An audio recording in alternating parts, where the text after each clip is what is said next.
White Sox team can have a really decent season in a really bad division. That's what you guys have to remember. It's a really bad division. It is. That's what you just said is one of the most insanely idiotic things I have ever heard. At no point in your rambling, incoherent response were you even close to anything that could be considered a rational thought. You have your scab-eating OC holding you back, calling two of the same screenplays in a row during one game, and having you throw two passes, which I was corrected by, one pass in the fourth quarter of a game you were the best player in. Fight me! A bullshit? A bullshit? A bullshit. Bullshit. a good organization would do, but this is the Bears, not a good organization. So they're going to keep Ryan Poles. Why? We just feel our disappointment. That's all. Yeah, nothing wrong with Difference that. between the Bears and the Bears. Yeah, we do it. We do it when it's still warm outside. Right, yeah. We can get out like October, beginning November. Still like 50, 60 degrees. Nowadays, it's still like 70 degrees. And that way, during the winter, we're still so angry that everything's warm. And welcome to Combs and Fitz, Windy City Sports Talk. It's your boy Brandon Combs, along with my guy, Ryan Fitzgibbons. He is the king of fishing. He knows his difference between his fishes, and he will not yell at you or come at your kids. Who knows what I'll do? Who knows what I'll do? That's true. An emotional roller coaster here on Combs and Fitz, Windy City Sports Talk. He is a little unhinged at times, that's for sure. Especially when the Bears are bearsing all over the place. They are actually doing. I don't know what this is, but this isn't bearsing, because this is new territory. What the Bears are doing is not bears. If the Bears were bearsing, we would have had the fifth and sixth best offensive linemen off of the free agent market. We would have had the on 1 year deals. Yeah, we would have had the fifth or sixth defensive end and the fifth or sixth defensive tackle, and instead, wow was Monday. I'm telling you, I'm at work, and every 2 minutes when I get a chance to look down, and my phone's just going off, and I'm like, what the hell is going on? And I look at Twitter, Bear sign, Drew Dahlman, which we expected. We talked about it on the show on last Sunday. And I expected him to be signed before lunchtime, and at 11:30, I wasn't that shocked when it goes off and he's there.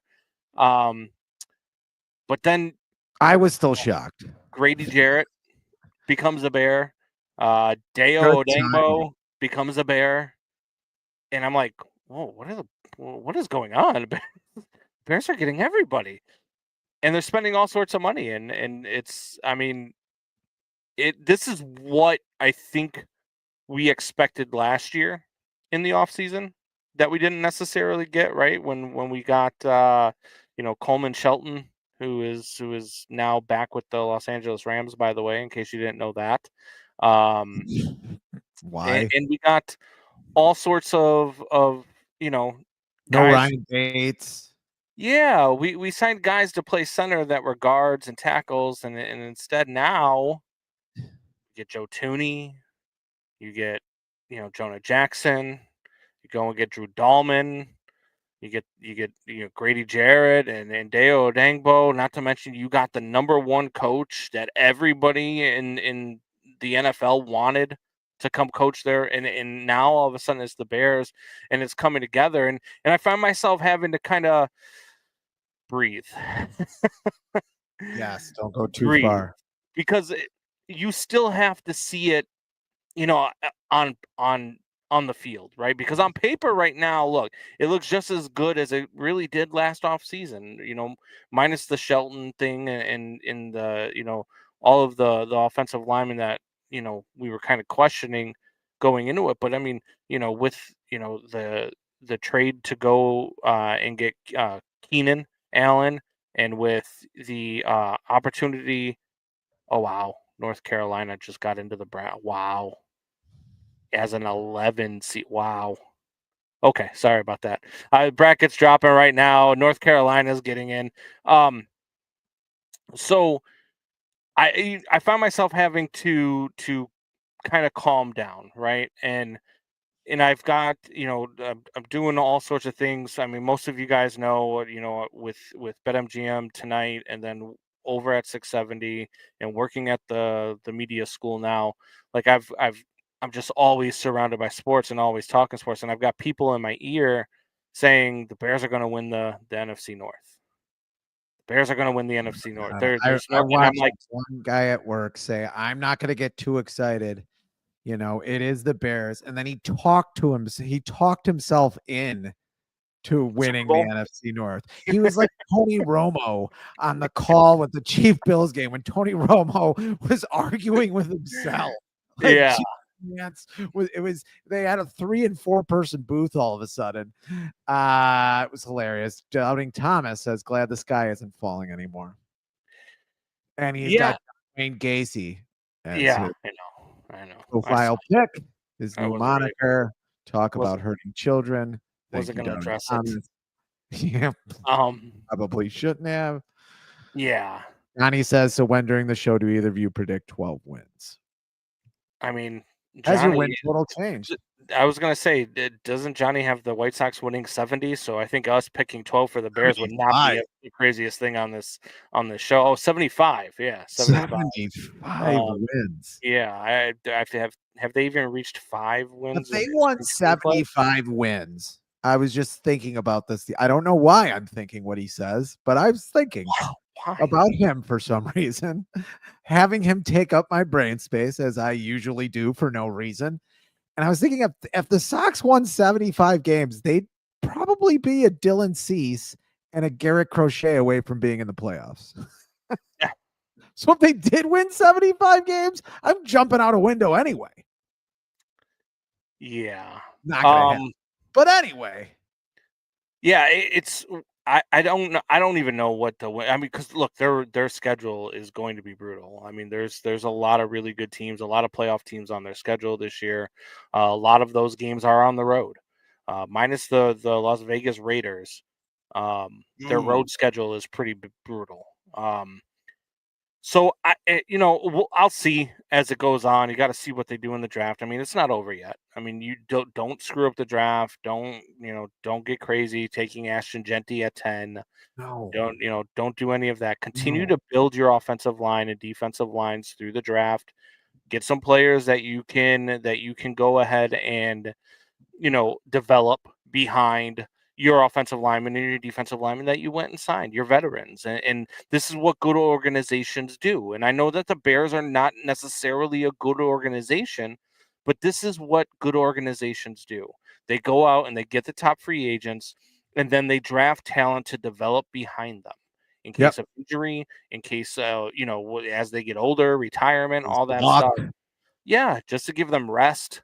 It's those are the things that good organizations do, and I want to continue in that direction. I don't want the big head of oh, we killed it, and now let's just go and get one more offensive weapon. Then let's be honest. Look, Ashton Genty was phenomenal in college, but 200 yards a game in the Mountain West is a lot different than in the NFL. Yeah. And you just it's been proven too many times in the draft that you can get a good running back in the later rounds. And look, I get the Christian McCaffreys, I get the Saquon Barkleys, and then who was the one? Jahmyr Gibbs, the one that the Lions drafted the last year or the year before. Yeah. And you get those guys in the first round, and those guys can be difference makers, sure. But you're talking about 3 running backs over the last 30 years that have really been difference makers that have been Yeah, selected. Saquon Barkley. Yeah. If he's not Saquon Barkley or Derrick Henry, who was the guy from Texas last year? Why can't I think of his name? Went to Atlanta. Oh, Whatever. that was 2 years ago. But that was I know who you're talking about. I can't think of his name off the top of my. It was Roshan Johnson. The guy Roshan Johnson was behind. Behind, but whatever. I Yeah. mean, if he's not one of those guys, like if he's not another Kamara which some people have, I think, wrongly. Yeah, Robinson. Bijan Robinson. Yep, Bijan Yeah. Robinson, who's, I think he'd be good at 10, possibly. But even then, I mean, people are saying, well, now you could do anything. Well, Well, no, you can't. No, you so can't build a team inside out for once since 1981, which yeah, is the year we were both born, by the way. right, They haven't exactly. done that since 1981. Continue to build the trenches. You built ball. You did great. I mean, look, you did great. Hey, no bones about it. Right now, as of right now, the Bears have had the best offseason. Right now, the Bears have built up the trenches. They've done the most to improve. They're probably the one team that you could look at on paper. Don't Now, say just it. on paper, Don't guys, say it. you can Don't. look at on paper as a team that can go from being one of the worst to being a top team in the league. It could happen, right? On They've had, paper. You've they've got had to the, see it on the field, they've obviously. had the best offseason. This is going to be the third year in a row now. That's what I'm saying. That's what I'm getting at, is that instead of doing all of that and resting on that like you have in the past, you're trying to build something new. So build something new. Do it a different way. Because we talked about at the beginning of the show where you said the Bears are Bearsing. And I said, no. If they were Bearsing, they would mess this thing all up. And that's how you mess this thing all up, is doing some stupid shit like Doubting Thomas is talking about and taking Ashton Genty at Yeah, 10. you It's are. just it does not make any sense to take Ashton Genty at 10. It just doesn't. You can't Um get running when backs. you can get Omarion Hampton, you can get Travion Henderson, you can get hell Cam Scadaboo in later rounds. You get the best offensive tackle or the best defensive tackle that's Yeah, Will available. It, Campbell, yeah, and your guy Membu. but yeah, Membu. I also saw and look, you take them with a grain of salt, but I did see one of the mock drafts out there that actually had Mason Graham falling to 10 into the Bears. If that happens, I mean, that's your dream scenario, right? If a guy who's predicted as a third best player in the draft falls to number 10, that's your dream scenario, and you take Mason Graham without even skipping a beat. So that's where you would go defensive tackle. But I don't foresee a world where that's happening. So you take the best offensive tackle, you do what you've got to do to build inside of the trenches and build them up from the ground up. And you don't have to you don't need an Ashton Genty does not make the Bears a Super Bowl team this season. He doesn't. As a matter of fact, nobody they're going to pick makes them a Super Bowl team this season. But if you start building an offensive line and you continue to develop, this is a team that in 2 years probably could be talked about as a Super Bowl contender. This could be the team that after this year is talked about. Hey, look, they made it to NFC divisional round last year. This year, I could really see them winning a Super Bowl or getting to the Super Bowl or winning the NFC.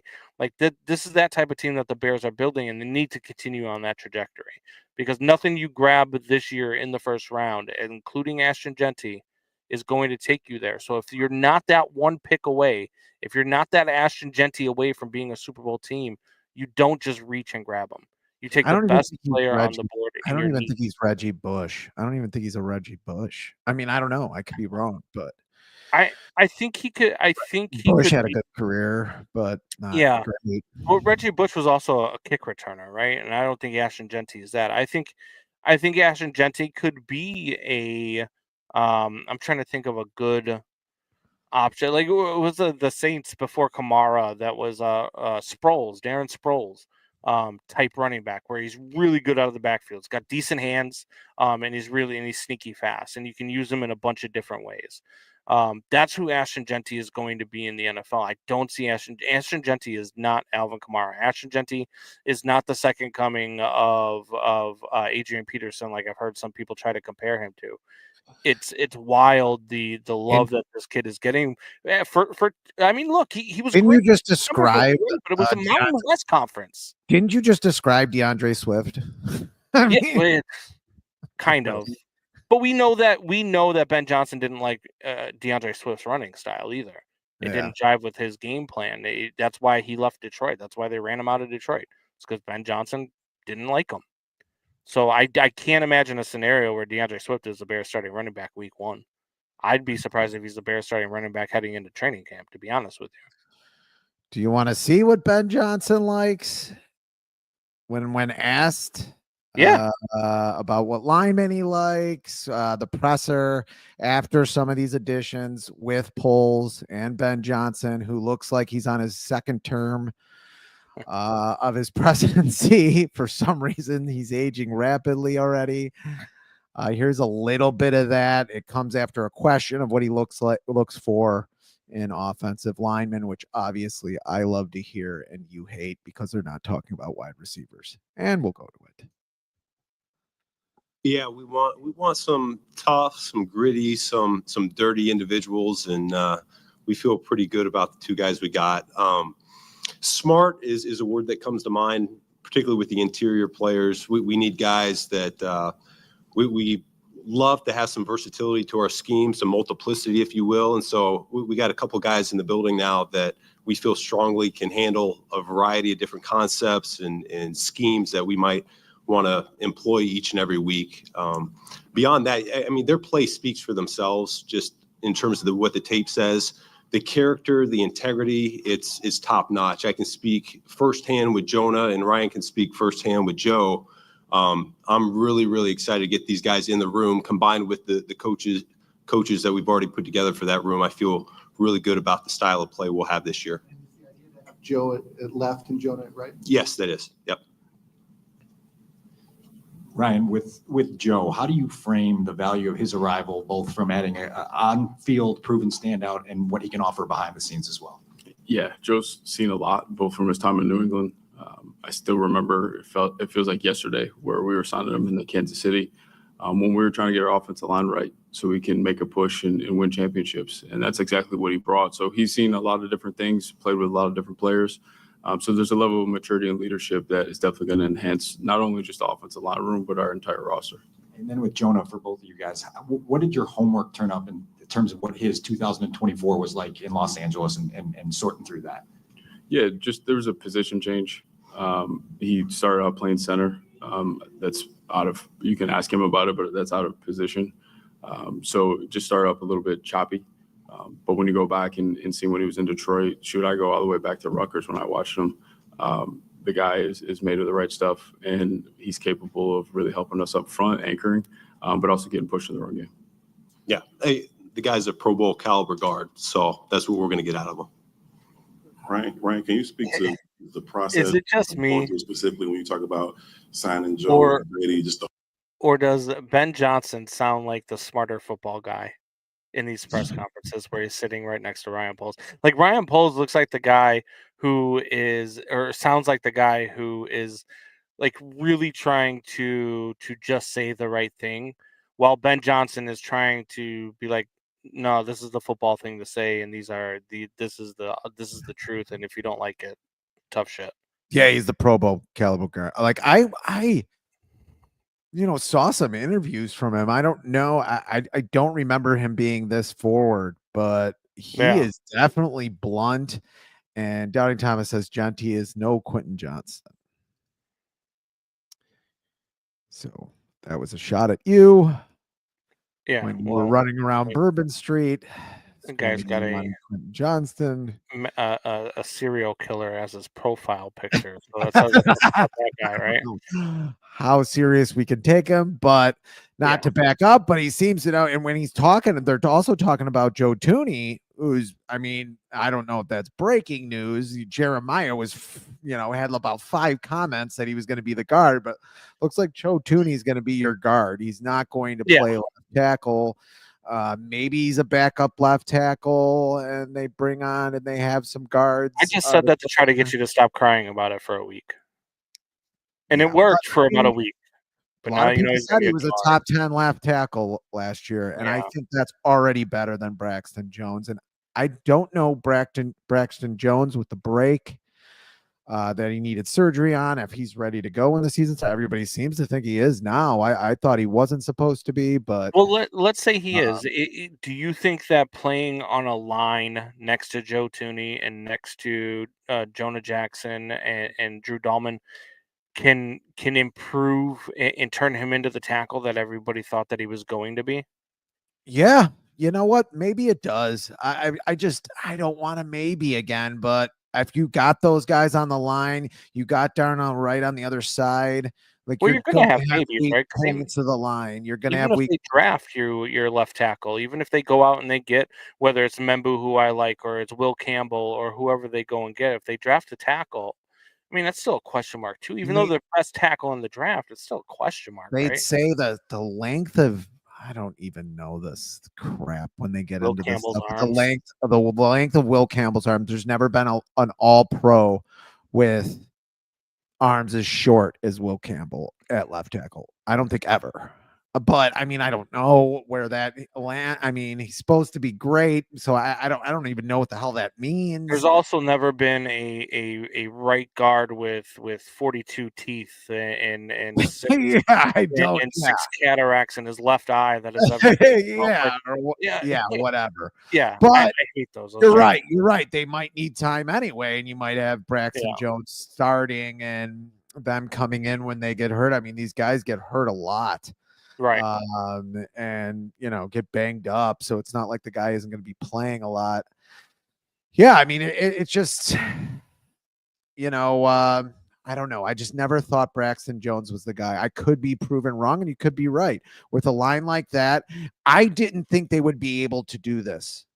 That's why I was freaking out all of last year, because I thought there was no way in hell they could put a line together. Now, are they going to gel? I don't know. These guys are from different teams. It's not like they all played together, but that's why I was freaking out. How do you put a line in together in one off season?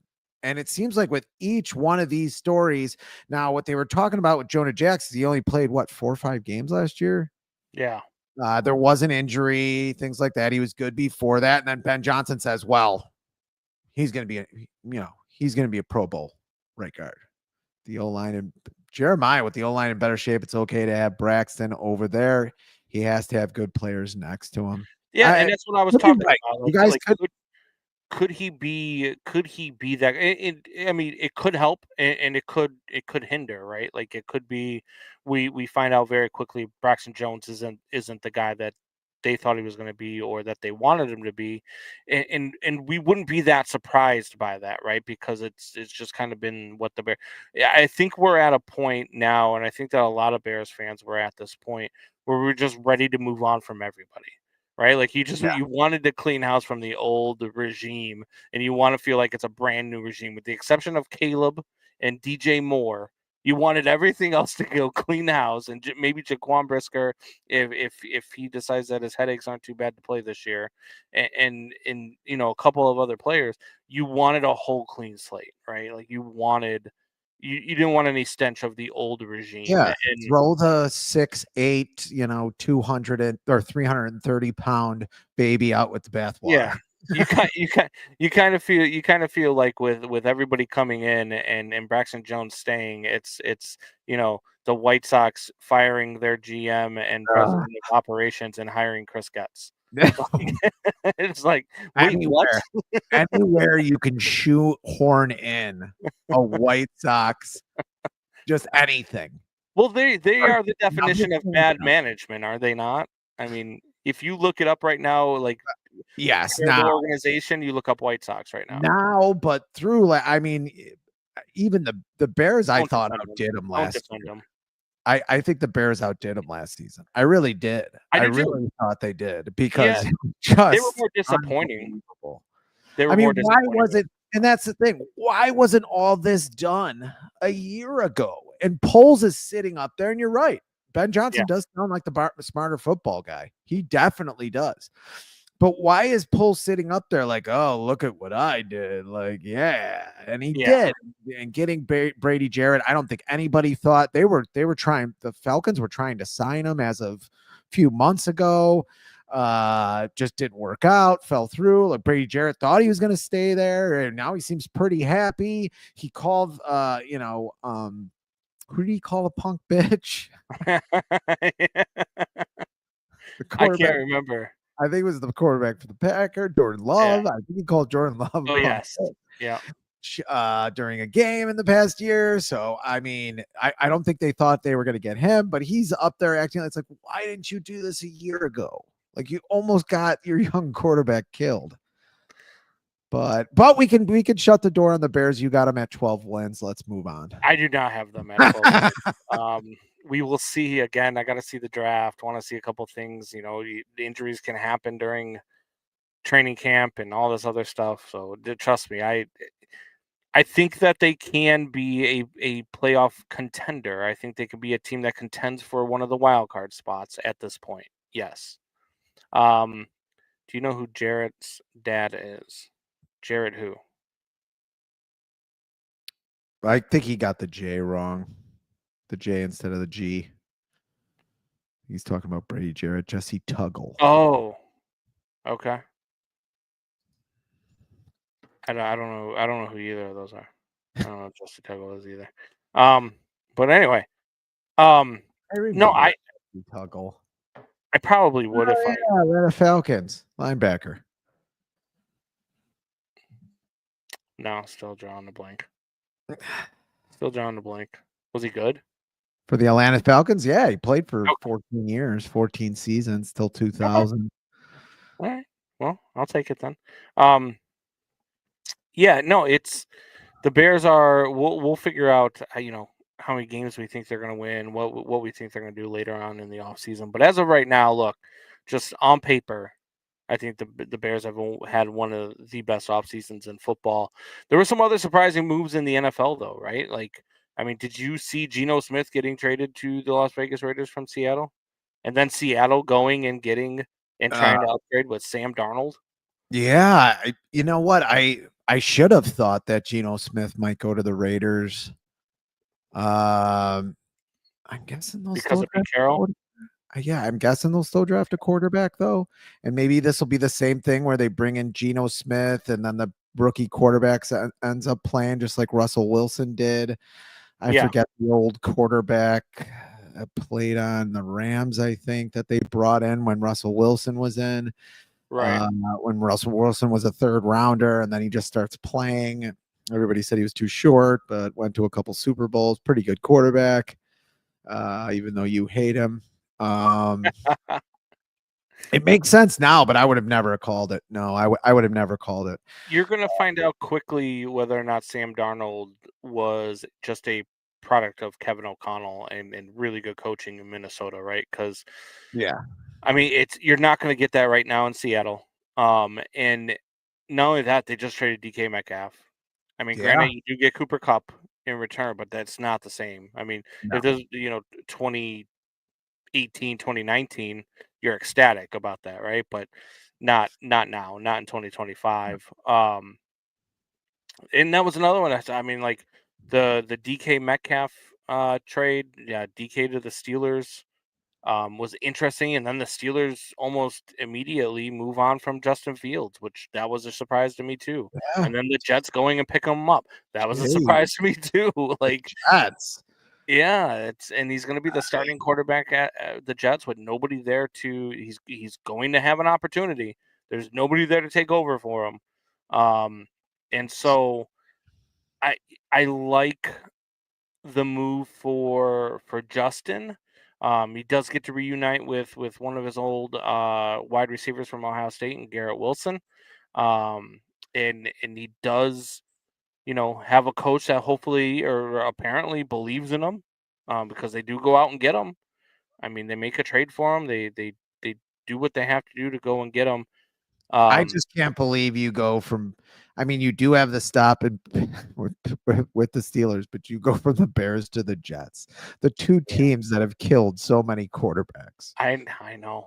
I know. mean, it's like, and the Jets, but the Jets are doing what the Bears were starting to do too, right? Like they're trying to change their culture. They're trying to change everything about it. And I don't know if they've necessarily got the right pieces in there to go and do that. I don't know if I necessarily believe in the general manager. We'll see how good their head coach can be. God, his name's gonna escape me. He was a defensive coordinator for Aaron Glenn. We'll see how good Aaron Glenn can be over there and what he can do with Justin. But I want to see Justin turned loose. I want to see Justin be able to not look over his shoulder and not see somebody breathing down his neck and see what opportunities he gets. The Pittsburgh Steelers, though, now become the favorite landing spot for Aaron Rodgers, and they still have Russell Wilson, and I'm just so confused by the whole thing as What to about what is Pittsburgh. If Pittsburgh lands Aaron Rodgers, now they have DK Metcalf to go along with Pickens and that young receiving core. Does Pittsburgh become a viable threat in the AFC, do you think? if Aaron Rodgers? I He thought he had was out on a beach somewhere. But he had the 8th best passing season last year of all How quarterbacks. much I mean, he was the 8th ranked ayahuasca? passer. He's having a lot because apparently he was on a beach in a blanket with a random photograph being taken of him. Yeah, Yeah, I looking like don't. he's posing. Yeah, I don't think he's ever done anything that's random. But I don't know that for me. If I just don't know. I'm kind of confused as to the direction the Steelers are going. It almost feels to me like Mike Tomlin is starting to go the route of whatever I can do to not have a losing season, as opposed to what do we need to do to win the Super Bowl. Yeah, what can I do to be a little bit over 500? Well, yeah, what can I do to be 9-8? I mean, Aaron Rodgers. Aaron Rodgers to the Pittsburgh Steelers. I don't see it. I see him Yeah. on the Vikings. Yeah. That'd be interesting too. Aaron Rodgers with that receiving core. Either one of those receiving cores, to me, to be honest with you, I feel like will they be said the best wide receiving core he's ever had. feel like Do you they agree said with that? he- Even with Devontae Adams and all them? Like, I think that if he had the Pittsburgh Steelers receiving core or the Vikings receiving core right now, I think that they're better than anything he ever had in Green Bay. probably, yeah, that was always the thing, I mean, he had thing Jordy about- for a little while. Yeah, And then he had Devontae. He that went from worked. Jordy to Devontae, but it's not like he ever he had one of them. You know what I mean? Like it wasn't like he had 3 or 4 really solid options in Green Bay. Then that's why I think that it would be enticing for him to go to either spot. I mean, you get DK Metcalf and George Pickens as your 1 and 2. Justin Cook, Garrett Wilson is going to be so happy getting overthrown by 15. His old college friend. If you just let Justin play, if you let Justin get out of the pocket, if you let Justin throw on the run, if you let him play his game, I think he'll be fine. I think that's what we saw in Pittsburgh. That's the reason why he finally had a winning record in Pittsburgh before they went with Russell Wilson. He was doing his thing. He was allowed to. Even the 2 games that they lost lost by a field goal. So it's not like they were getting killed. He kept them in games. His leg is good enough to keep him in games. His arm is good enough to keep him in games. Too bad the Saints aren't good enough to get the NFC championship. Did you move on from doubting Thomas's comments? No, I haven't even touched the computer. Oh, I thought Holmes and Justin Fields is like a father who keeps entering his ugly daughter in beauty pageants.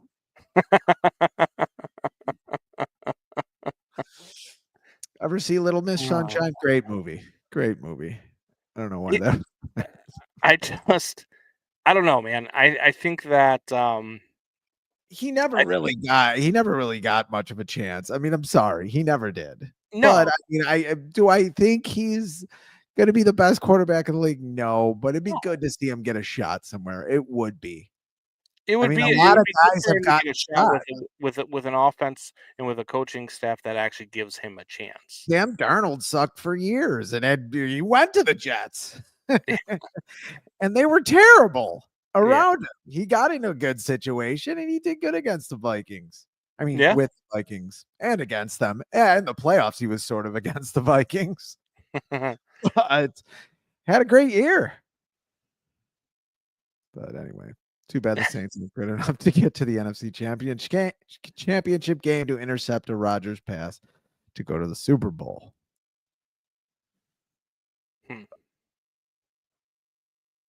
Is that the I don't Arnold still sucks. I don't know. He had a pretty great year, man. I mean, a lot of quarterbacks have had one good year and then sucked. I get it, but right. there's a lot of quarterbacks that never did crap. Believe me. I mean, we're Bears fans. We forget that just because we have Caleb Williams, who could be at least a very good quarterback. I mean, did we forget all the bad quarterbacks we've had? I mean, Sam Darnold, sorry, this year was a top 10 quarterback. Right. Whether you like it or not, you could say whatever you want, but he was there. I mean, I'm not just saying in stats. Look at the games he played. Look at the accuracy he had. I mean, played well. Yeah, he had a great receiving core. He had one of the top offensive coaches in the league, had a pretty good offensive line, but still Yeah. happened. The Bears have had some of those things before, and their quarterback couldn't throw it 10 yards. I mean, come on. But I think we're beating a dead horse here.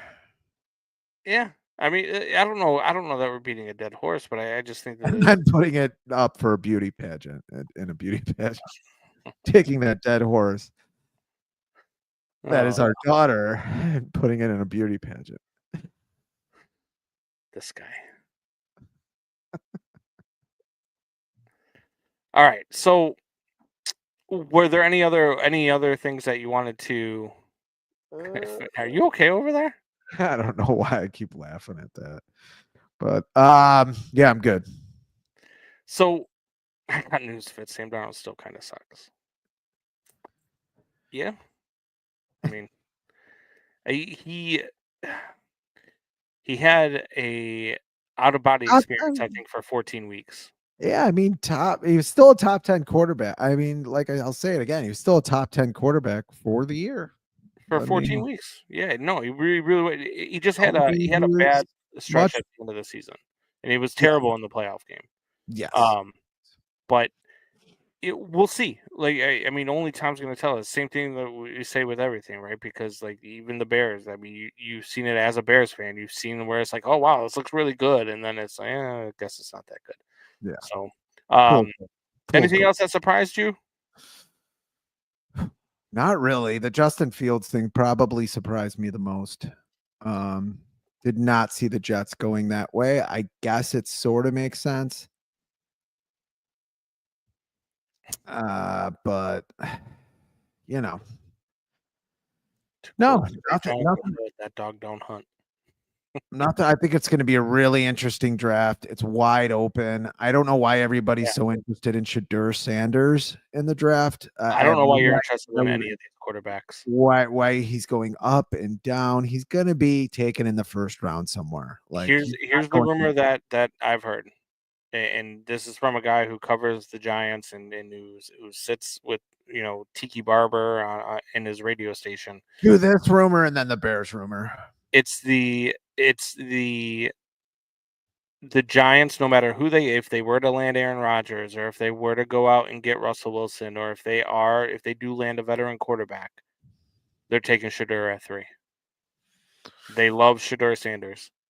Of course they do. And Shadur Sanders is coming off the board at 3. They gave Daniel Jones a bunch of money. Of course they want Shadur Sanders. I'm just saying. And they passed on Jaden Daniels last year. I'm not saying. After his son told him to take him. Do you remember that video clip? No, oh no, I don't. Oh, they were in Hard Knocks, and he had his kids in there in his office with him, and he said, "Who should I take?" And his 17-year-old son, I said, "I think you should take Jaden Daniels. I like the way he throws the ball. He can run."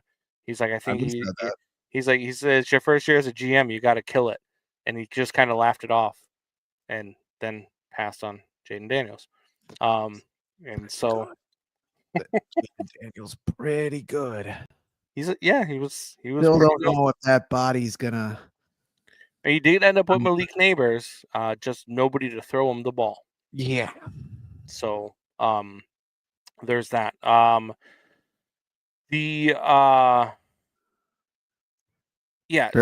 Bears are going to Arlington. Bears are moving out of Chicago. Yeah. So my guess is that it's going to happen within the next month or two. And that the Bears most definitely will not be staying in Chicago. It is going to be Arlington Heights.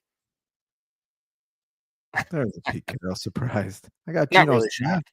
Not really shocked. No, me neither. But yeah, so that's those hot takes. Call it whatever you want. But that would be my guess. So we got baseball coming up, right? Let's go. We are. Me and you are the only ones in the country who are pumped up about it, but We are 11 days from opening day so for America. We are 2 days away from opening day in Japan. Turn into George W. Bush for a second there. Well, it's because Sure. they're playing 2 games in Japan, and here's my thing. Oh, this Japan thing is Why? not going to stop with you. What? But why? Why are we playing in Japan? Now Mookie Betts is over there, and this isn't even a cover. Mookie Betts is over there with the Dodgers right now, and supposedly he's fallen so sick since he's been there that he's not playing in this series now. He's going to be out with an illness. Yikes. They talked to Dave Roberts today. He says he's very pessimistic on whether or not he'll be able to recover in time to play in this series. Why do this to your players? It does nothing. You're not going to gain anything from it. You're not going to, I disagree with my guy Sean Marash, who said that, you got to stop the Dodgers from going over there because they get all the Japanese players. It's not true. I mean, the Cubs got Shota Imanaka and Seiya Suzuki, and Imanaka was a better pitcher than Yamamoto last year. So I don't think that part's true, but there's no reason to go. These players are going to want to come to the major leagues anyway because of the amount of money that's in it. It has nothing to do with next year. Korea next year. Yeah, it's insane. And same thing with the NFL going to Australia this year. Do you know how long a flight to Australia is? And you're going to play a game there and then have to come back and yeah, sure, you get a bye week, but I mean, maybe you should have a month off as opposed to a bye week flying all the way over to Australia. It makes no sense. You're never putting a team there. You're never putting a team there. You're going to go over there, and what are you going to do? You're going to sell out a stadium that you would have sold out in the United States anyway. They want to be the NBA. They all think they're going to be the NBA of the 90s. When does the internationally blew up? It just internationally blew up. It did happen. Okay. So let me ask you a question. When was the last time you saw the NBA open up in Germany? Never, right? When was the last time you saw the NBA opening up in Japan? Never. No. They don't do that, and they still got international players. The best players in the world right now are the international players in the NBA. Yep. So you don't have to go international to be an international organization, and to put your players in that position where they're not only are they in the middle of spring training and getting healthy and getting ready and adjusting their bodies from the off season to get ready to play a 162 game schedule, and you're breaking that up to fly across to Japan, the 14-hour time difference that they have there, and then fly them back so that they can play 6 more spring training games and then go into the regular season again, is asinine to me. I'm going to be interested to see how the Cubs play this. I'm going to be interested to see what they do with the lineup, because we saw what happened a couple years ago in June when they went to London, and they were having a pretty damn good season up until they went to London, and then all of a sudden they fell apart. And a lot of the players attributed that to the London trip. And I just don't understand the appeal. Japan has a great league over there. They've got a great baseball league. Hell, they went over there in the Sashin Dragons, whatever they're called over there, went out and pulled the sweep, and they beat the Cubs and the Dodgers.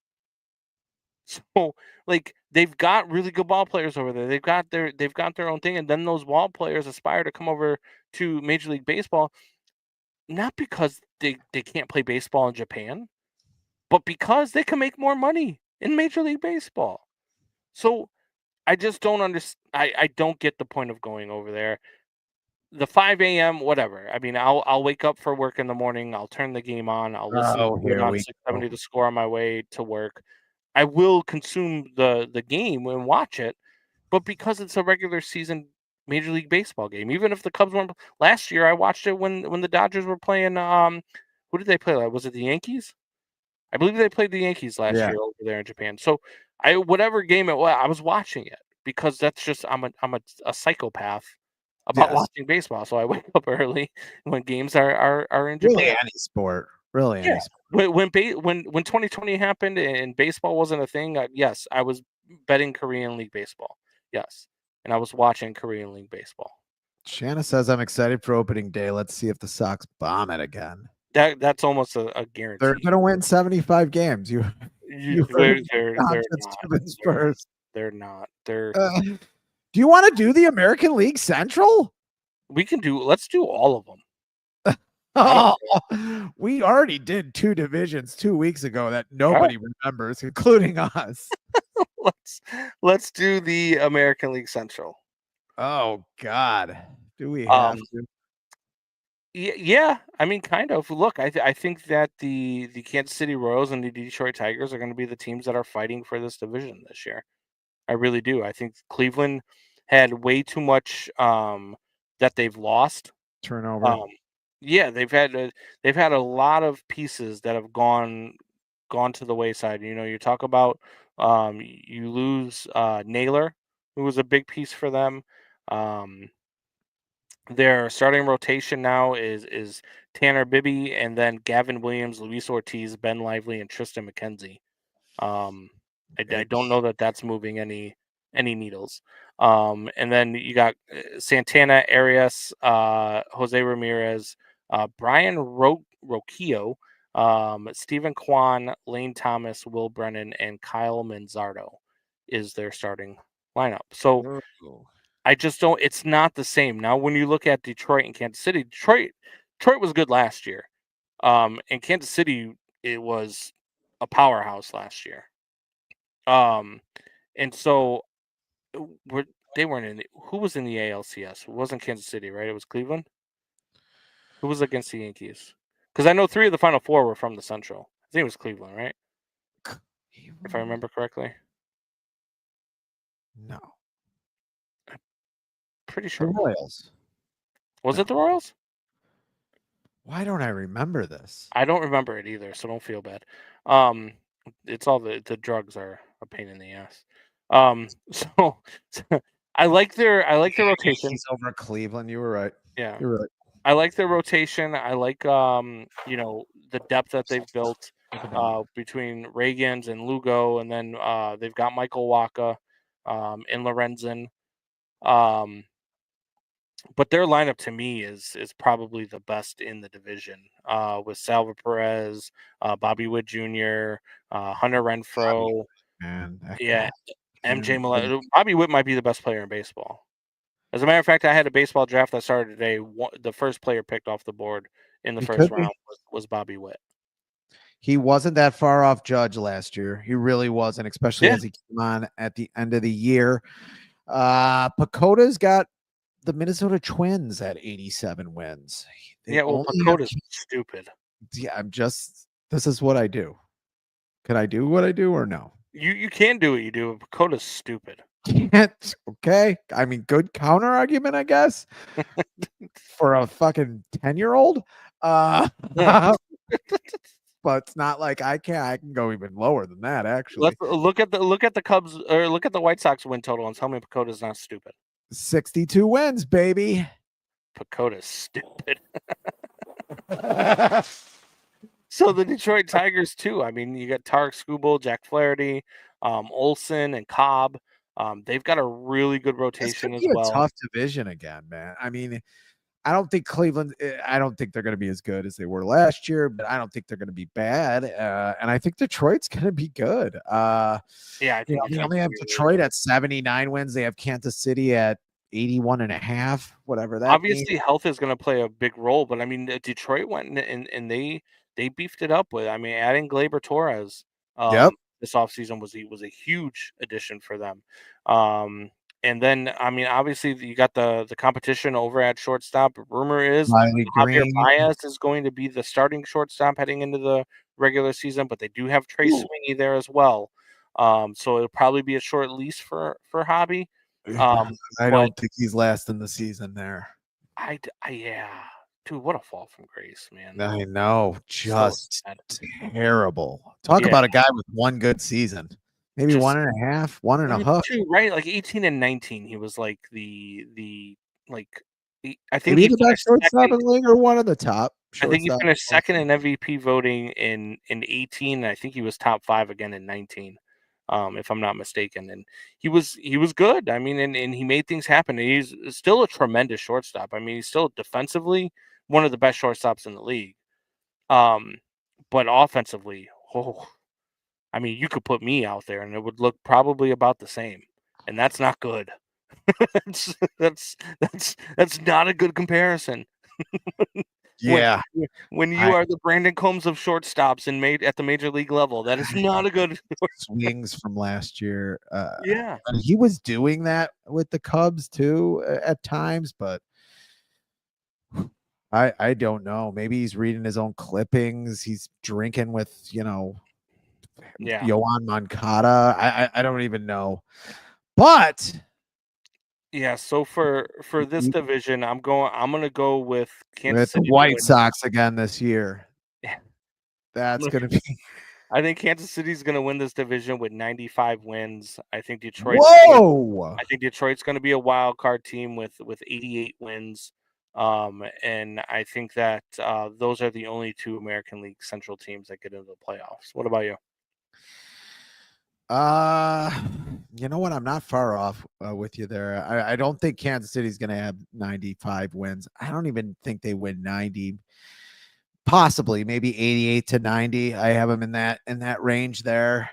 If you'll allow me that, which you probably won't. Yeah, I mean, think I just picked a number, and you were like, "Oh, I'll pick you."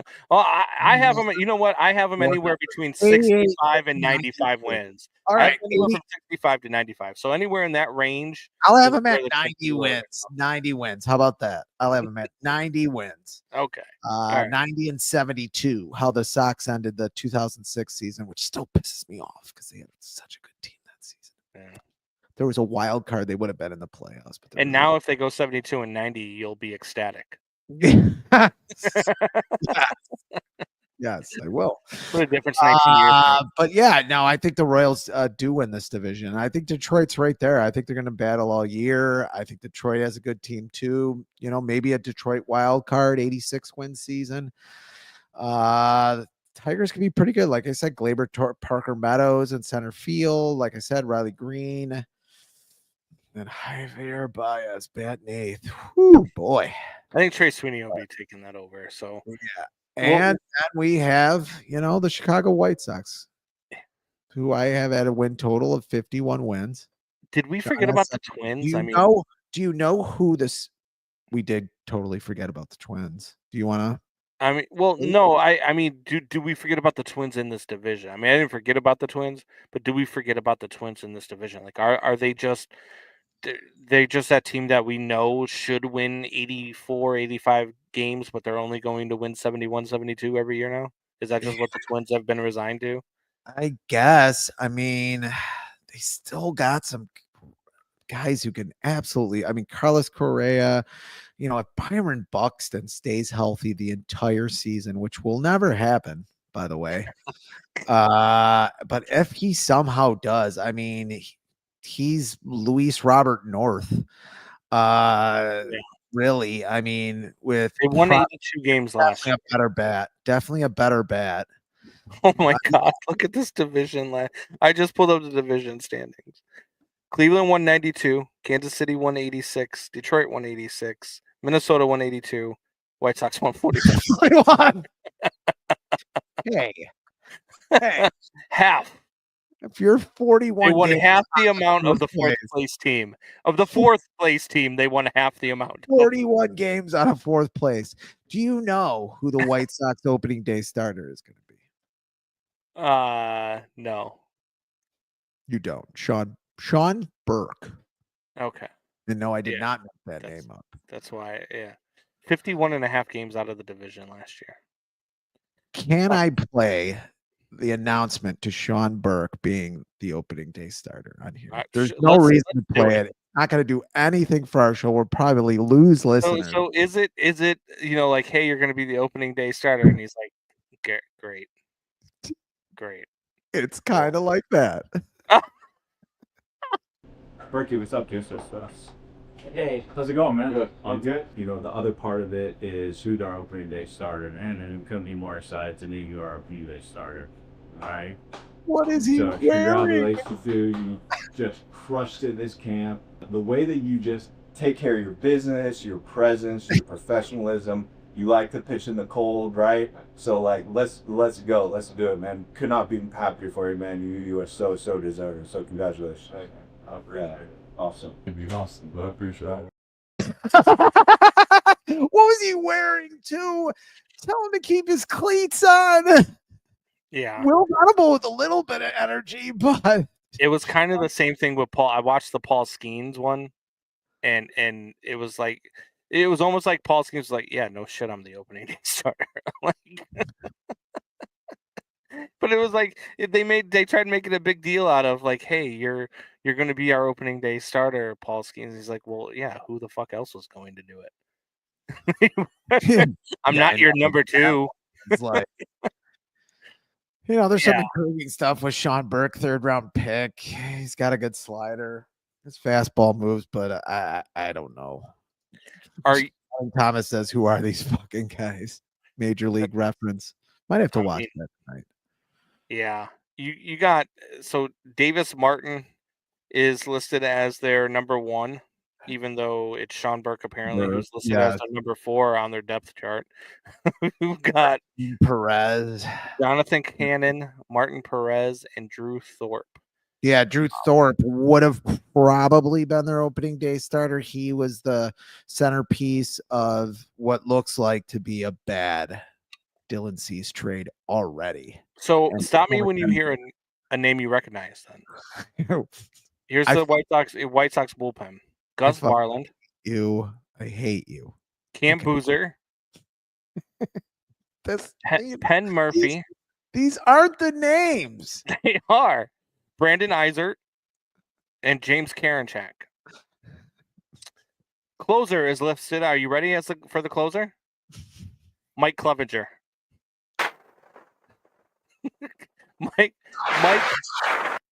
Mike Clevenger. Mike, I spit my chaw on my baby Clevenger. Is listed as the closer. Our 75, baby. 75 wins somehow. 75 losses by June. 75 wins. This team is not winning 75 games. I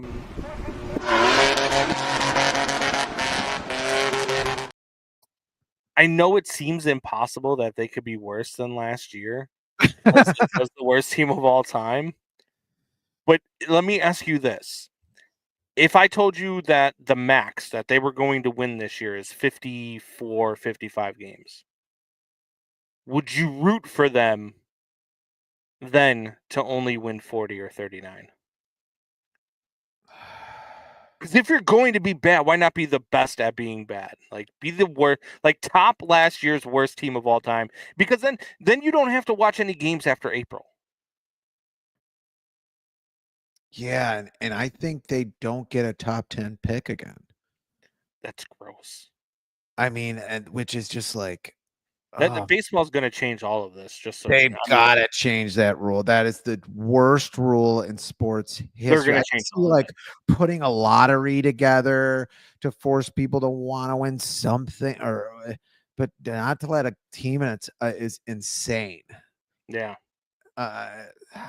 And it would only happen to the White Sox. I mean, the last time the White Sox did have some good young talent, COVID happened. I mean, this team is cursed. Really just sell the team. Like at this point, I don't know why the team isn't already sold. Like that's another thing. If they're going to be this bad, why not just sell the team? Like, what are you hoping for in this season? Are you waiting out Justin Ishbia? Everybody knows you're going to sell the team in the next couple of years. Like, just sell it. Or is it just you like the power? I mean, is that the thing that you can just kind of walk around the stadium? I think they're in the process, though. Like, I just think it's going to take some time to actually get it done, right? Like I do think that they're in the. I think everything that we've seen over the last few weeks with all the shares and Is all this this going to be stuff. like the Bears process where it takes a year and a half? I mean, it could be,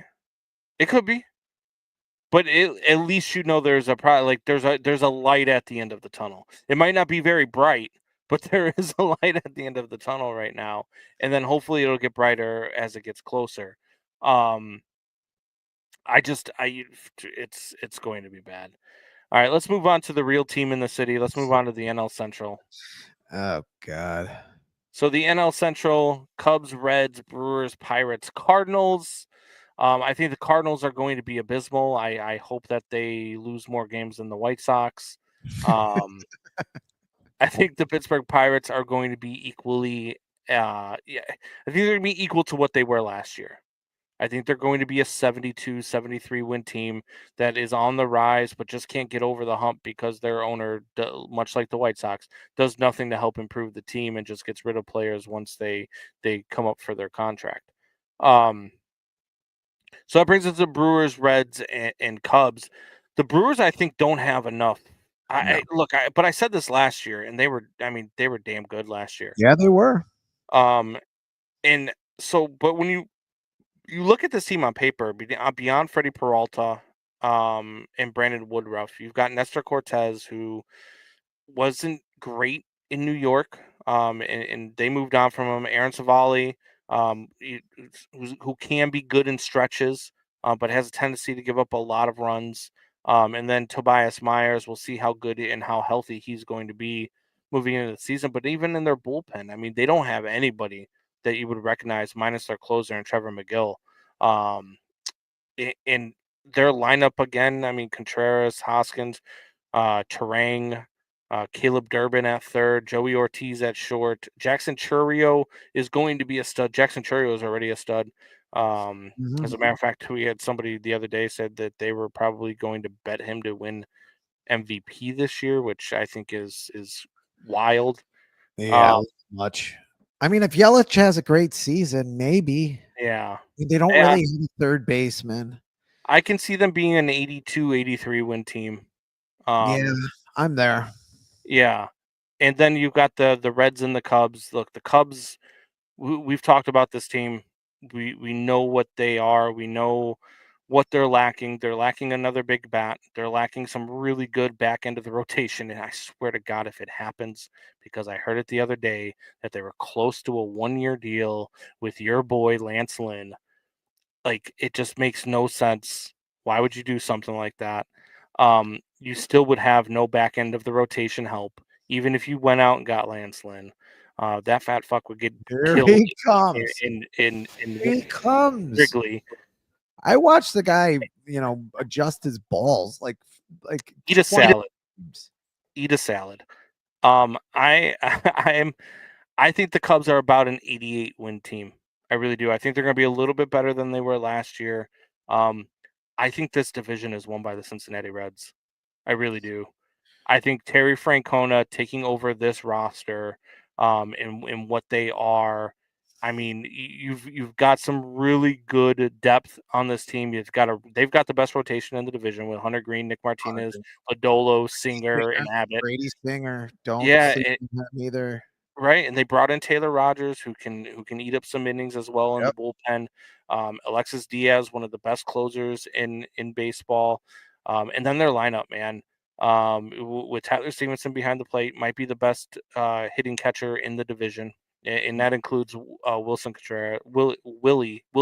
Contreras. Matt McLean is a dog over at second base. I like him a lot. Gavin Lux plays third. They got from the Dodgers. Ellie De La Cruz, Austin Hayes, TJ Frito, Jake Fraley, and Jamer Candelario. Gavin Lux. Yeah, Gavin Lux, and then if all of that goes right, and then they've still got, all of these guys that are in the minors that are ready to come up, like Spencer Steer. Who was the kid who got suspended? Spencer Steer might be. He's not gonna be their starting first baseman. No, he's a third baseman, but I believe Encarnacion Strand is going to be their starting first baseman. I believe. Interesting. And so they've got a lot of depth, and now you add Tito Francona to Yeah. this. And Tito Francona, everywhere he's gone, when he was with the Red Sox and then when he went to Cleveland, he's turned around really bad franchises, struggling franchises, I Yeah. should say, and franchises that were struggling to find wins, and he's turned them into playoff teams and World Series champions. Like, that's just what Terry Francona does. And Yeah. you add him to this young lineup. Best manager in the league, probably Yeah, still, I would say. I just think it's going to be a recipe for a division winner. Do you think? Am I wrong, or are you on I the? still have the Cubs. I still have the Wow. Cubs. Are the Reds the most dynamic team in the division? Yeah. Are they the most interesting team in the division? Yeah. Will I watch more Reds games this season? Well, I watched a decent amount I, last season. They were so I damn watched a good. lot of Reds games last year. They're fun to Yeah, watch, they're man. just so interesting, man. Yeah. There's so many interesting players there. Gavin Lux could have a huge season at third base. That's why, I thought that they would have Spencer Steer at first base to start off his career. I mean, this team could be really good. There's too many question marks for me to sit here today and say that. In July, Yeah. will I be talking different? Probably. I just think the Cubs. I think the Cubs are going to do something at the trade deadline that's going to be pretty big. I think they're set up to do that. I wish I don't want to. We can start relitigators up if you want, but I don't want to talk about. I think they should have spent more money. I really do. Mhm. I think they finally do have a decent closer from the Astros. I just think they're going to be just good enough to win this division this year. Okay. Do the Reds win the wild card? Maybe. Maybe you have two playoff teams in this division. I don't know. This could be one of the worst divisions in baseball. It could be. But Ooh. that's all based on the Reds, I Yeah. think. Yeah. But And this Reds team is just so interesting. I mean, how do you not with Hunter Green? I mean, with their I agree with their starting rotation. There's just their April is going to be fun to watch too. Like the beginning of the day, so they start off with San Francisco and Texas in their first 6 games. San Francisco is going to be a sneaky good team this year. And Texas is I think Texas might have the best pitching staff in all of baseball. From top to bottom, I'm talking about starting rotation and bullpen and closer. I think that they've got the total package. Um, and then they got Milwaukee and San Fran again, and then Pittsburgh, Seattle, and Baltimore. Those games against Baltimore and Seattle, in Texas are going to be so much fun to watch. And if the Cincinnati team can get out of April above 500, I mean, God, that's they're going to be. It's just tough, man. I really do. you almost want that. You almost want to play the tough teams to start off the season because if you get whooped a little bit, then they learn and maybe Yeah, or better later in the year. I mean, yeah. And especially when you get these warm weather teams like San Francisco and Texas, you get them to come to Cincinnati on March 27th through April 2nd. It's kind of a good time to get those warm weather teams into your ballpark as well. So for me, I think the Reds are this, but it's going to be fun. It's going to be fun to watch. I can't wait for that to start. The West were the other two divisions that we didn't go over. we went over Um, the West. I thought it was the East we went over. Pretty sure No, it we was- went through the West. You talked about the Texan or the Oh, you're Texans. right, and I talked about the You mean A's. the Yeah. A's. Okay. The A's were going to be good, and So the East, the Yankees are yeah, going the through a East. bunch. The Yankees are going through a bunch of injuries. The Red Yeah. Sox are everybody's darling right now. Everybody thinks that the Red Sox and Garrett Crochet are going to find a way What to did win. I say? I just don't know, man. I still think Baltimore is better than Boston. I still think Baltimore is better than the Yankees, to be honest with you. And I know that they've lost a little bit in this offseason as well. But I think that they're so deep, and I think that they've got so much talent in that farm system that they're going to be all right with a couple of things that they lose. I think the Blue Jays and the Tampa Bay Rays are fighting for the basement this year. Yeah. But when you look at the Orioles and what they've got with Jackson Holiday, Mountcastle, you've got who's the other one? They've got Cedric Mullins. They went out and got Tyler O'Neill. Gunner. Gunnar Henderson. Gunnar Henderson, and Ryan O'Hearn, Colt Kauser. I mean, not to mention, I mean, look, Zach Eflin is now their ace. Grayson Rodriguez, Charlie Morton, Dean Kramer. I mean, they've got a really good, solid starting rotation. Sir Anthony Dominguez is there in their bullpen now. He was really good in Philadelphia. Then Felix Bautista. I believe they got Sir Anthony Dominguez at the trade deadline last year. But I think that I still think the Orioles are good enough to be better than the Red Sox this year, if not better than both the Red Sox and the Yankees. Especially with, I mean, look, Yankees lose Garrett Cole to Tommy John surgery. That was huge. Luis Gil's already injured. They're already facing injury problems in their lineup.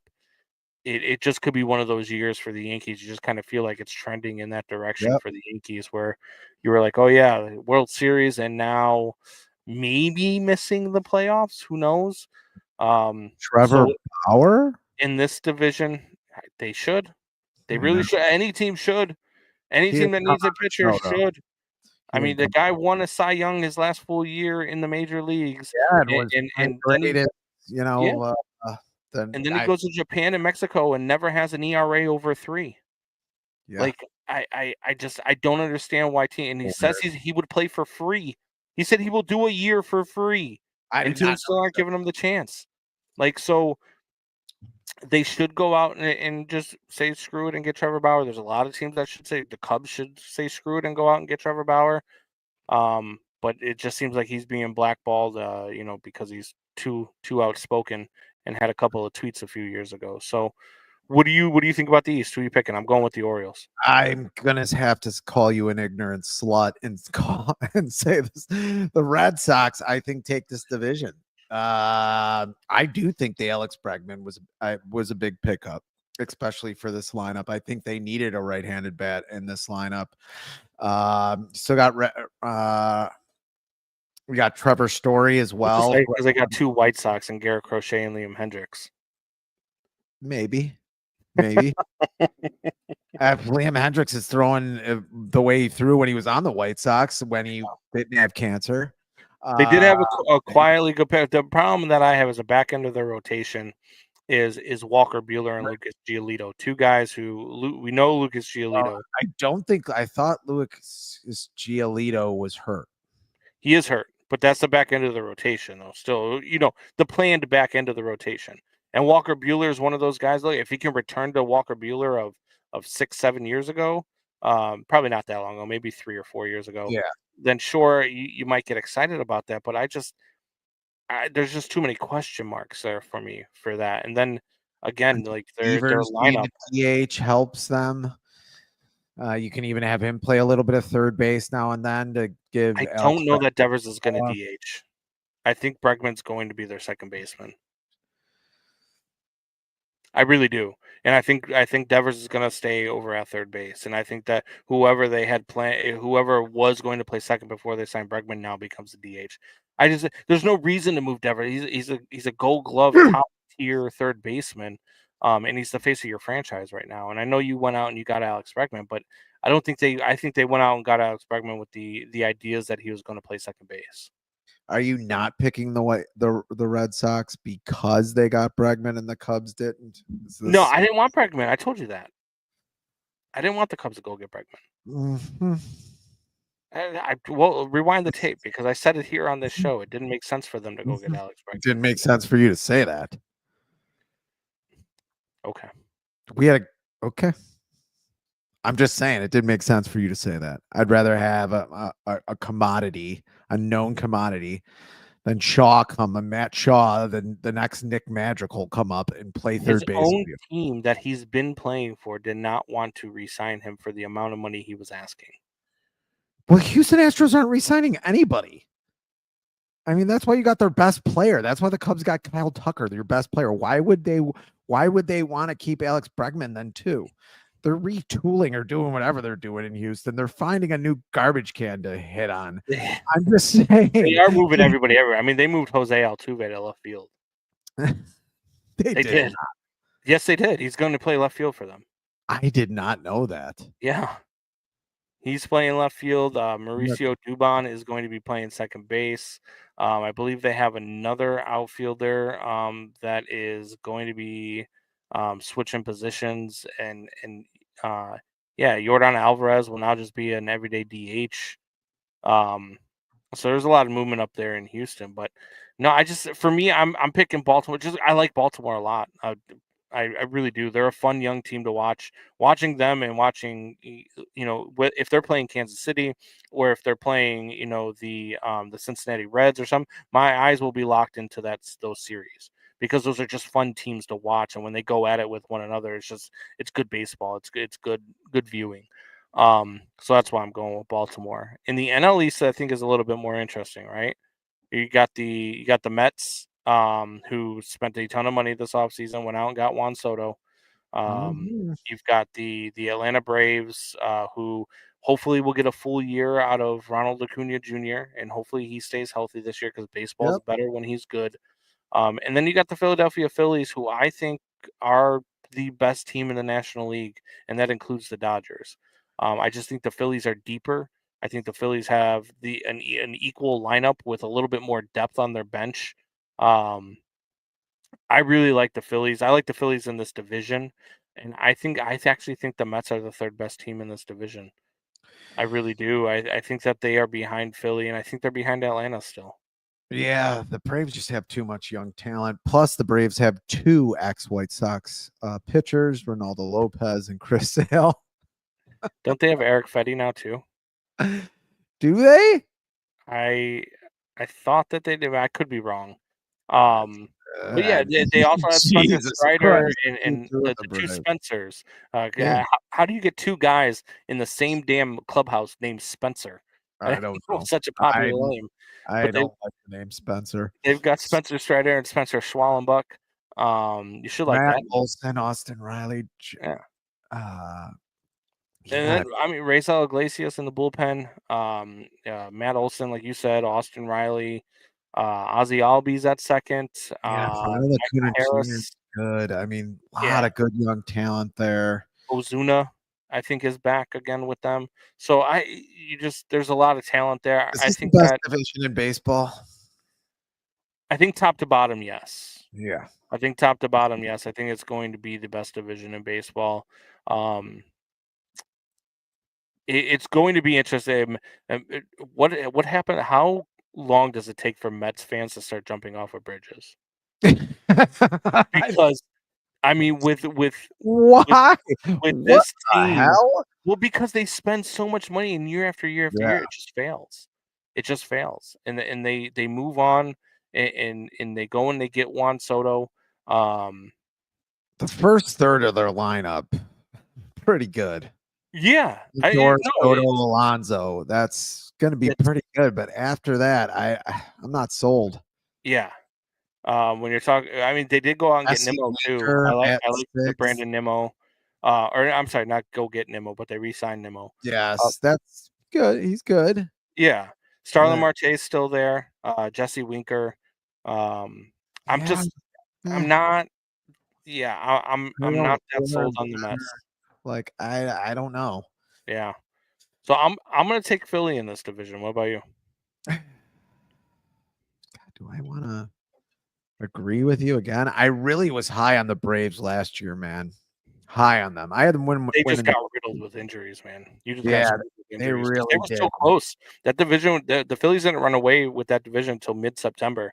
And even with Ronald Acuna missing most of the year, the Phillies still couldn't run away from him. So I think it'll still be a close division.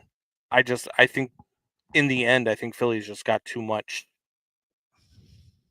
That's Yeah. why I would pick Philadelphia. But it could be, I mean, I think it's going to be a 1 or 2 game division, a division that's won by 1 or 2 games, and it could swing either way. It really could be the Braves over the Phillies, and the Phillies could be the Or the Wild. Mets could surprise. I mean, they could. They could surprise. They But won't though. They're like the Jets. the same- New York fans get screwed, man. They get the Giants, the Jets, the Mets, the Knicks. Like Yeah, we think we have it bad here in Chicago. I mean, they at least try to be good and then just fail. We don't even at least Chicago teams don't even try to be good for the most part. Yes. They don't spend the money. Even when they are good, they don't spend the money. Yeah, exactly. So it's for me. It's the Philly. Are you going Phillies? Or are you going? Yeah, Mets? I gotta go Phillies too. I mean, I love Trey Turner. I love this lefty line, the Bryce lefties that Harper they have is in this my lineup. favorite player in Yeah, baseball. I think Nick Castellanos does have 1 year left in him. I Yeah. know that's not a popular position in baseball, but I think he does. I do too. I don't like him really in right field, but what the hell? I think Max Kepler can always have a great season. I always thought that guy would be a lot better. It's hard not to love the balance in this lineup. Yeah. And the rotation speaks for itself. Oh yeah. Yeah. Luzardo, Wheeler, Nola. Well, I not really. think I have the Rangers as Christopher the best Sanchez rotation in baseball. I think Phillies are second. They're right yeah. behind. I mean, Yeah. Christopher Sanchez is your fourth pitcher. Yeah. I Yep. wish we got Sean Burke in his underwear and his flip flops, being like, "All right, I guess so." Oh, I'm gonna be the first one to get my ass kicked this year. All right, cool. Thanks, guys. I guess. Yeah. Like Jeremiah said, then they realized that was just a random dude walking down the street, even though Yeah. they don't know who Burke is. Yeah. Megan In the Phillies, says Happy St. Patrick's Day. yeah, I saw that earlier. Yeah. I pulled it up, but you weren't paying attention. Dirty, dirty Irish people. You keep our secrets to yourself, Megan. I mean, maybe I'm dirtier than you are. I was going to say you're dirtier than me, but I don't know. Yeah. So who do you think, if you had to pick today, who are you picking in the World Series? If I had a pick today,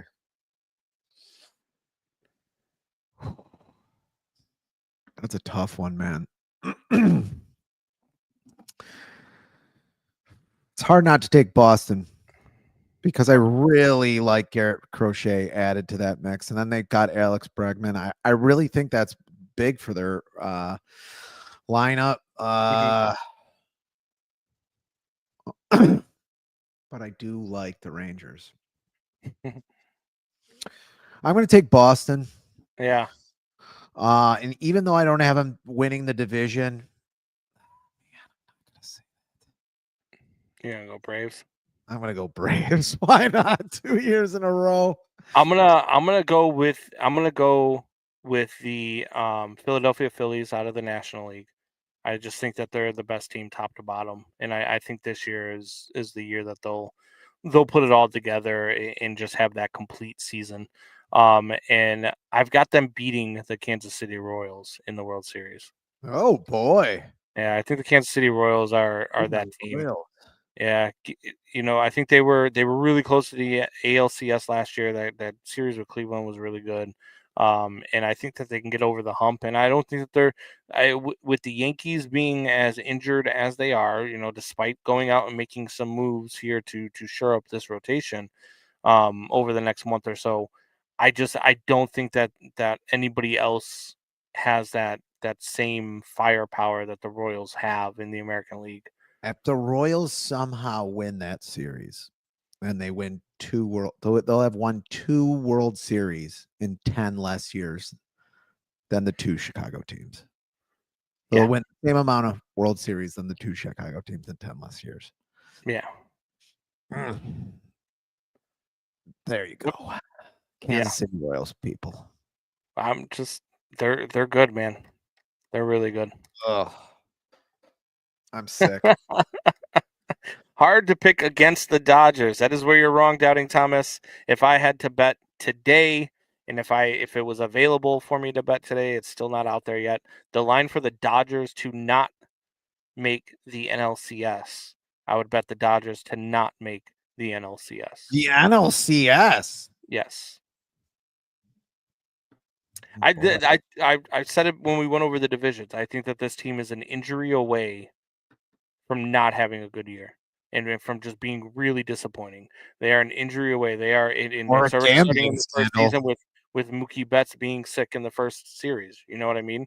And you're going to get to see what a team without Mookie Betts looks like. What a lineup without Mookie Betts looks like, and Miguel Rojas filling in. And I know he's had actually a really good spring. He's been hitting the hell out of the ball in the spring, has Rojas. But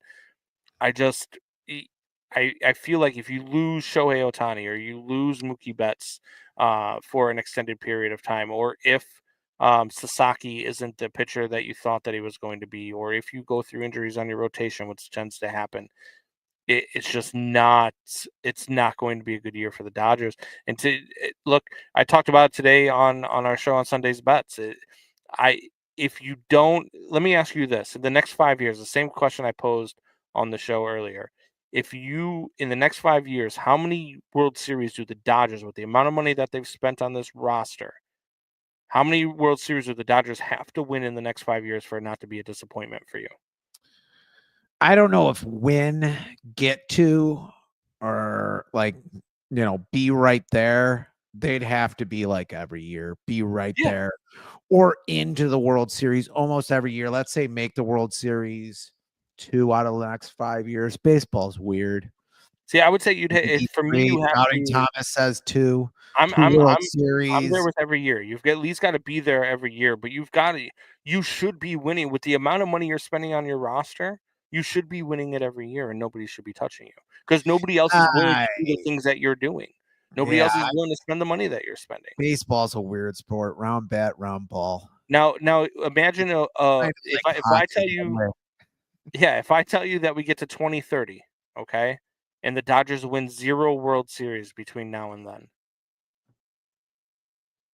What is there ever a team that ever tries to do this again?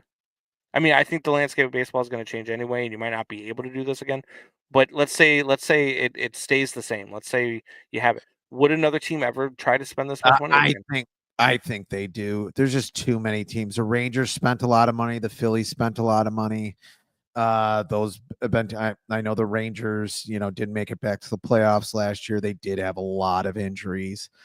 But both teams spend a lot of money. I mean, let's see what the Mets do this year. You've had a lot of teams who've spent a lot of money who've made it to the playoffs and made it deep into the playoffs. And you've had some teams that haven't. You've had the Diamondbacks play really well 2 years ago. You've had a lot of different teams do that. Look at Cleveland. You just talked about Cleveland. They were in the ALCS last year. I still think there's going to be teams that are willing to spend, especially when you got guys who have billions and billions of dollars and are making money still off the team and aren't lying and saying they're breaking even. Well, if it wasn't for deferred money too, like if it wasn't for what the Dodgers do, people are all about what the Dodgers have done, and the Dodgers are breaking baseball. They're not even the highest payroll in 2025. Really? The Mets have a higher payroll than the Dodgers do by $6 million because of deferred money. Both way up there. Yeah, the $312 million for the Mets, $306 million for the Dodgers, $278 for Philly, $271 for the Yankees. Toronto is 5th. Texas is 6th. Houston is 7th. I'll tell you when we stop when we get to a Chicago name. 8th is Atlanta. San Diego is 9th. The Los Angeles Angels of Anaheim are 10th. The Boston Red Sox are 11th, and the Cubs come in at 12th. At 12th, dude. Behind Houston, behind Texas, national. behind Toronto, behind San Diego, behind the Los Angeles Angels of Anaheim. You just named about, and Toronto isn't one, but you just named about 6 or 7 big market teams, and the Cubs are a national team.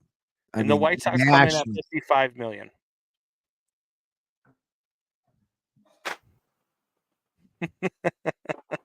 Let's go, Sean Burke. Woo!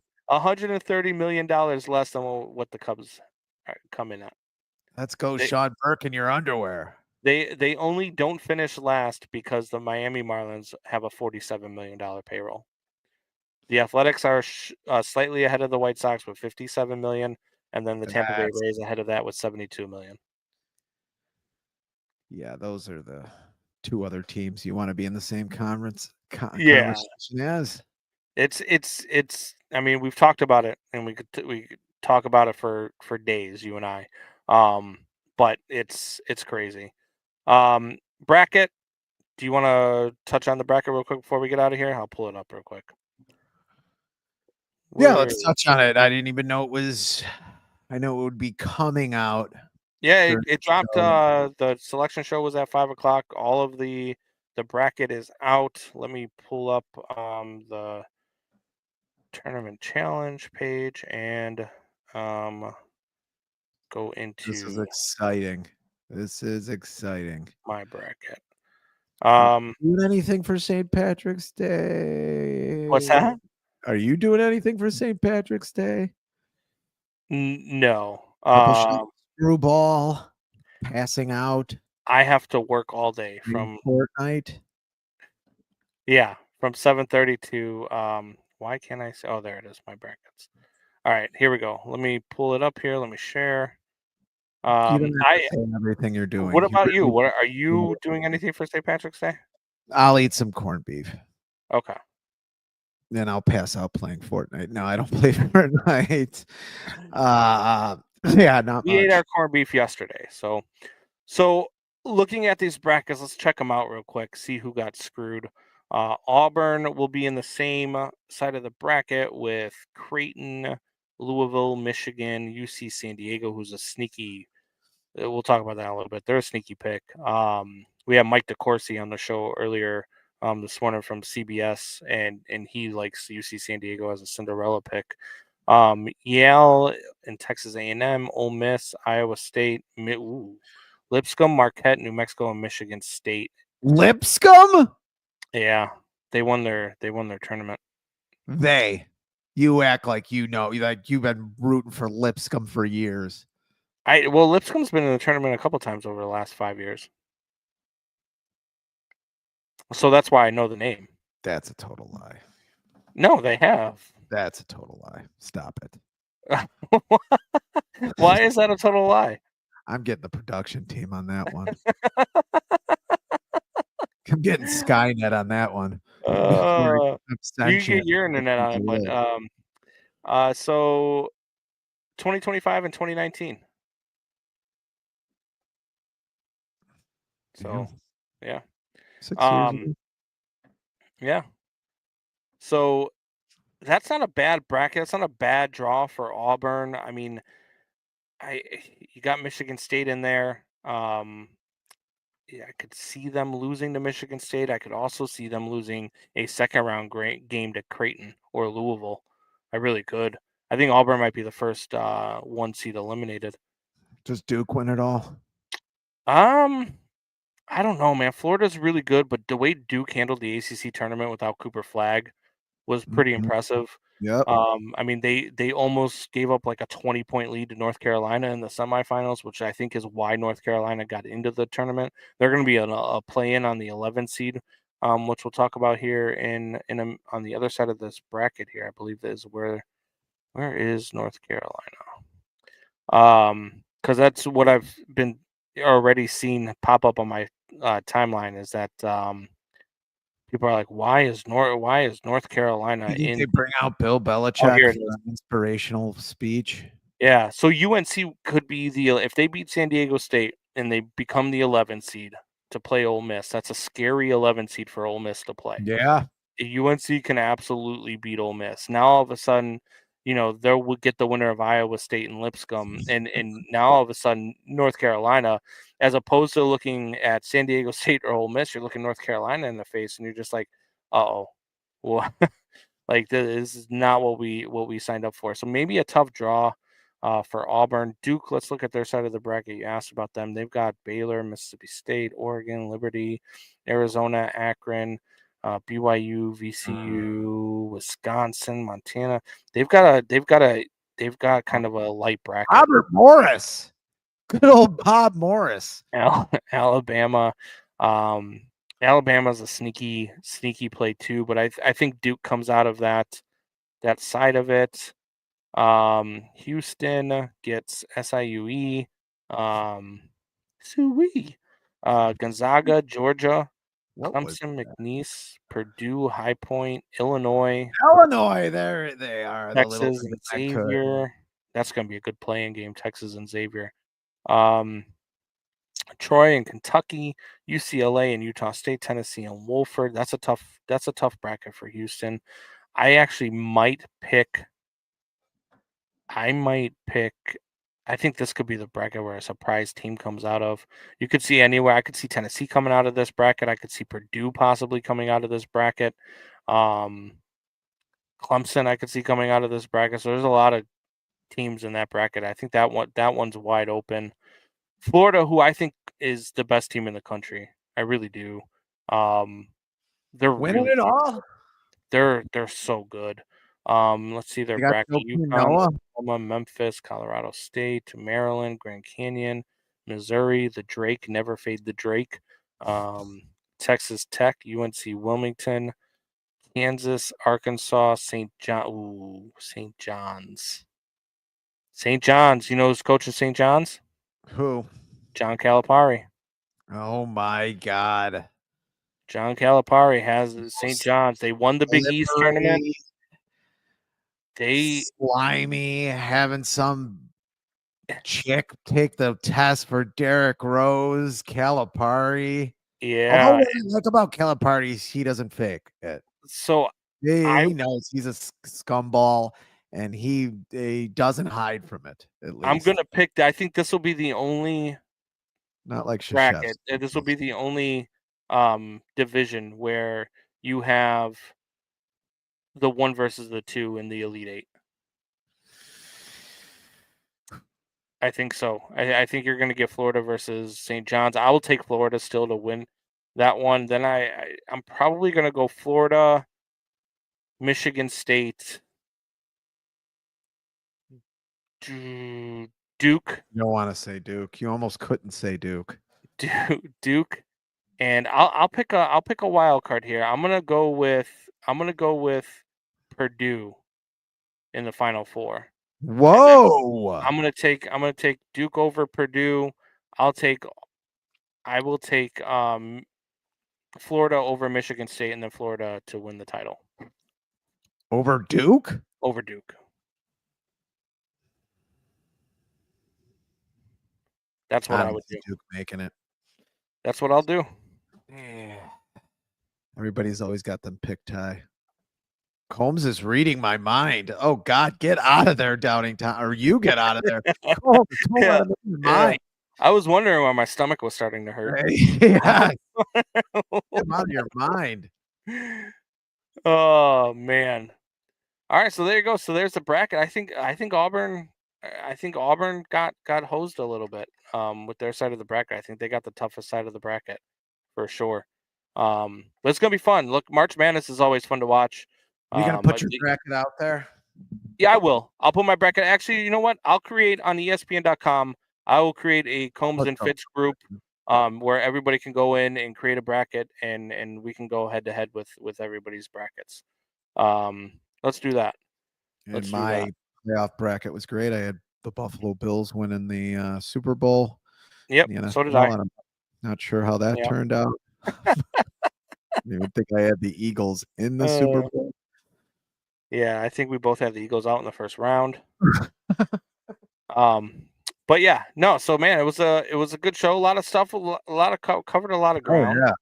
A lot of different things. But yeah, that's I think that's gonna do it for us, right? Yeah, that'll do it for us. Southside, stand up. No. Why? Why? Cause we.